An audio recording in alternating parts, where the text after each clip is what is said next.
Hey everyone, and welcome to RUBIN'S Mind Lab, where we break down the latest research into what it really means. Ever wonder why some emotions seem to hit men and women differently?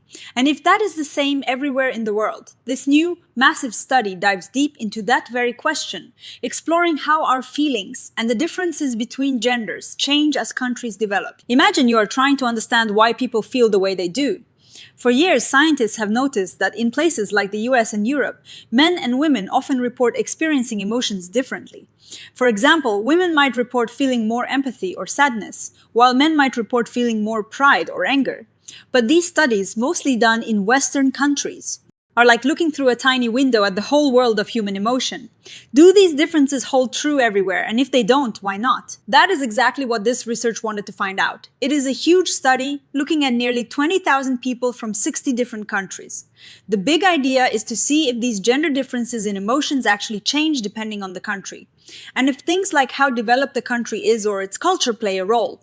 They're building on some interesting research that suggests sometimes the more a country tries to be equal between men and women, the bigger some of these differences might become. This is a bit of a puzzle, and the researchers want to see if emotions are part of this puzzle. So, how do they even talk about emotions? They sort them into categories. Two big ones for this study are emotions related to communion and emotions related to power. Communion emotions are about connecting with others, like feeling grateful, compassionate, or loving. They help build and maintain relationships. Power emotions are about how we relate to others in terms of status or influence. Anger is a classic example of a power-related emotion. Think of it this way: communion is about belonging, and power is about your place in the group. In Western studies, women often report more communion-focused emotions, while men are sometimes seen as more prone to power-related emotions. But does this always happen? Not necessarily. Some studies have found that these gender differences can vary a lot from country to country. For example, one study during COVID-19 found women reporting more negative emotions, and these differences were bigger in countries that are more individualistic and accept bigger differences in power. But those studies didn't always look at the communion versus power distinction in emotions, and they used smaller samples of countries. This new study aims to fix that by looking at a wide range of countries and using a much bigger dataset with a clear focus on these different emotion types. This leads to something called the gender equality paradox. It is a bit of a head-scratcher. In many areas like job choices or personality traits, we find that gender differences are actually larger in countries that are considered more gender equal, at least on paper. Countries like Sweden or Finland, which rank high in gender equality, also show bigger gender differences in things like STEM careers compared to places like Tanzania. This seems counterintuitive, right? If a society is more equal, shouldn't men and women be more similar? This paradox makes researchers wonder if simply promoting equality isn't the whole story. Maybe it is the other things that come along with countries becoming more developed and equal that are really shaping these differences. The researchers have some ideas about what is going on. As countries develop, they often become more individualistic, meaning people focus more on personal goals and independence rather than group harmony. This shift could affect how much people value communal emotions. Also, in more developed countries, there is often more occupational sex segregation, meaning men and women tend to work in different types of jobs. Think of more women in caring professions and more men in STEM fields. This can shape our ideas about what men and women are supposed to be like. Finally, even in very developed countries, traditional gender roles about who is more nurturing can persist. Let's dig into individualism a bit more. The idea is that in more collectivist cultures where fitting in and maintaining relationships is super important, both men and women might be encouraged to be more communal. But as countries become more individualistic, the focus shifts to independence and self-reliance. This might especially affect men, making them less likely to engage with communal emotions, while women might continue to express them, thus widening the gap between genders. Then there is job segregation. As economies develop, women often enter the workforce in larger numbers, and they might be drawn to or steered towards jobs that align with traditional nurturing roles. When we see women making up a big chunk of nurses or teachers and the like, and men in other fields, it reinforces stereotypes about men and women having different strengths and personalities. This could lead people to expect women to be more communal and men less so. Structural gender equality refers to things like equal rights and political representation. While these are good things, the researchers suggest they might not completely erase gender differences in how people feel. In fact, this is where things get interesting for power-related emotions. If a country is more gender equal, it might mean less of a power gap between men and women. And since power dynamics influence how we feel, especially emotions like anger or anxiety, this could lead to smaller gender differences in these power-related emotions. So, the big question they're testing is how economic development links to these gender differences in emotions. Specifically, they hypothesize that in more developed countries, gender differences in communal emotions will be larger, the development paradox. For power-related emotions, they think the opposite might happen. Gender differences will be smaller in more developed countries. They also investigate if individualism, job segregation, and gender equality are the reasons why these patterns might occur. To do this, they used a huge data set collected in 2020. It included almost 20,000 people from 60 countries. They had to do some clever filtering to make sure the data was good for their specific questions, like making sure there were enough people from each country and that they identified as male or female. So, it is a pretty diverse group, not just college students. They asked people about how much they experienced 20 different emotions in the past week, on a scale from 0 to 6. For their main questions, they focused on 3 groups. Communal positive emotions like gratitude, love, and compassion. They also looked at a powerful negative emotion, anger, and powerless negative emotions, which included sadness, fear, and anxiety. They even created composite scores by averaging these related emotions. To measure how developed a country was, they used something called the Human Development Index, or HDI. It is a standard measure that looks at things like life expectancy, education, and income. Higher HDI means a more developed country. They also used a score to measure how individualistic or collectivist a country was, based on how much it emphasizes personal freedom versus social embeddedness. To measure job segregation, they used something called the Duncan Index.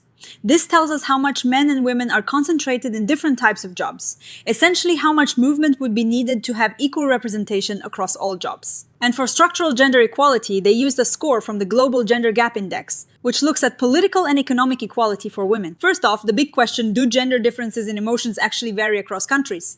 The answer is a resounding yes. Across all the emotions they looked at, women generally reported experiencing them more than men. But the size of these differences changed a lot from country to country, for example. The gap between men and women in communal emotions was much bigger in places like Romania than in Egypt. This shows that gender isn't experienced or expressed the same way everywhere. Now, for the really interesting part, how does economic development play into this? They found that, just as they predicted higher economic development, higher HDI meant larger gender differences in communal emotions.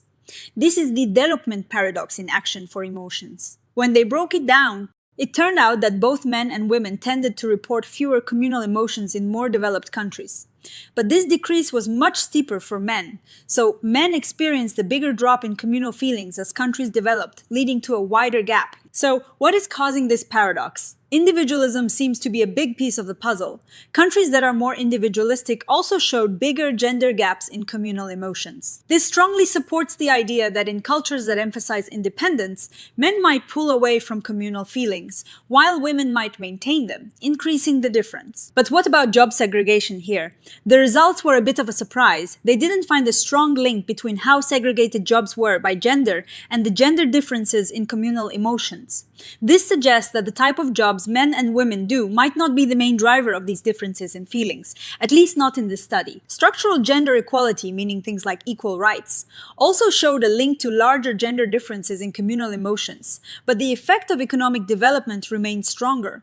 Interestingly, they also did a deep dive into female labor force participation. They found that in countries where more women participate in paid work, women report experiencing more communal emotions, but men don't show the same pattern. This also contributes to a larger gender gap in communal emotions in these countries. Okay, what about emotions like anger here? The picture changed dramatically. Instead of the paradox, they found the opposite. Higher economic development predicted smaller gender differences in anger. This means that as countries get more developed, the gap between men and women in experiencing anger actually shrinks. And this finding aligns with structural gender equality too. More gender-equal countries showed smaller gender gaps in anger. When they looked closer, they saw that both men and women reported less anger in these more equal societies. But the drop was a bit more pronounced for women, leading to a narrower gap. Now, for powerless negative emotions like sadness, fear, and anxiety. Here, things got complicated. They found that economic development didn't really predict the size of the gender gap in these emotions. And, surprisingly, women consistently reported experiencing more of these powerless emotions than men across all countries. But the country-level factors they looked at didn't explain why this difference existed. So, what is the big takeaway from all this? The study clearly shows that gender differences in emotions are not the same everywhere. And importantly, the gender equality paradox, where more equality leads to bigger differences, really only seems to apply to communal emotions. It is not a universal rule for all emotions, for power. Related emotions like anger, the opposite happens. Developed and more equal countries show smaller gaps. This highlights that we need to think about emotions based on their function, not just whether they're positive or negative. Why is this happening? The researchers lean towards the idea that it is not just about innate differences, but how cultures and economies shape our roles and expectations.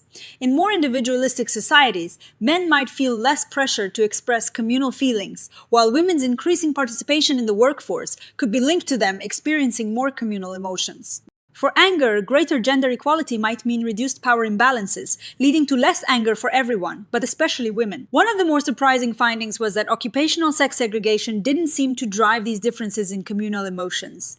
The researchers suggest a few reasons for this, including potential mismatches in the data years, and the fact that segregation might only capture paid work, not unpaid caregiving, which is still often gendered. They also found some unexpected results for anger. Women, not men, generally reported more anger, which challenges common stereotypes.